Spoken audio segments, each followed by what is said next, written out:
পথ হারাচ্ছে বাংলাদেশ। এখনই সময় ফিরে আসার।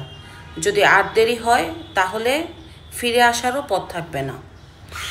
দেখেন, আমাদের এই প্রিয় মাতৃভূমিকে কৌশলগতভাবে একটি জঙ্গি রাষ্ট্র করার পায়তারা করছে একটা স্বার্থন্বেষী মহল।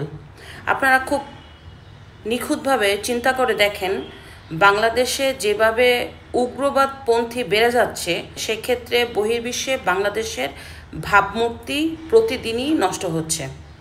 বিদেশিরা এখন বাংলাদেশিদের আর ভিসা দেয় না। পৃথিবীর মধ্যে অনেকগুলি রাষ্ট্রের এই মুহূর্তে ভিসা বন্ধ বাংলাদেশের নাগরিকদের জন্য। সেই সাথে বিদেশি বিনিয়োগ নাই। বাংলাদেশের বেকারত্ব বেড়ে গেছে। এই পর্যন্ত প্রায় 1000-এর উপরে ছোট বড় কারখানাগুলি বন্ধ হয়ে যাচ্ছে। কর্মসংস্থান কমে যাচ্ছে।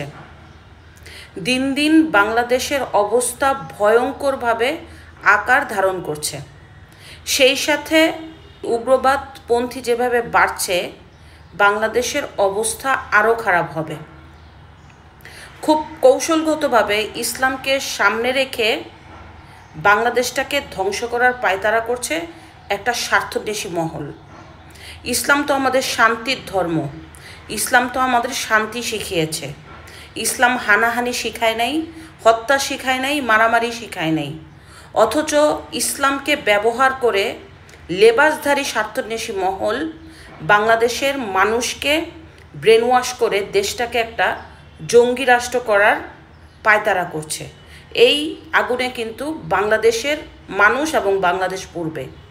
আগুন দিয়ে কখনো আগুন নিভানো যায় না। আগুন নিভাতে হলে পানির প্রয়োজন হয়। ঠিক তেমনি বাংলাদেশকে স্বৈরাচার মুক্ত করতে গিয়ে জঙ্গি রাষ্ট্র যে করতেছেন, এতে বাংলাদেশেরই কিন্তু ভবিষ্যৎ নষ্ট হবে। প্রতিদিন পেপার খুললে হত্যা, ধর্ষণ, ডাকাতি, ছিনতাই, মব ইনজাস্টিস। মব বাড়তে বাড়তে বিচারকের এজলাস পর্যন্ত চলে গেছে। বিচারকের সামনে মব হলেও বিচারক চুপ থাকে। পুলিশের সামনে মব হয়, পুলিশ কোনো কার্যকর ভূমিকা নেয় না। সেনাবাহিনী অতটা কার্যকর ভূমিকা রাখছে না।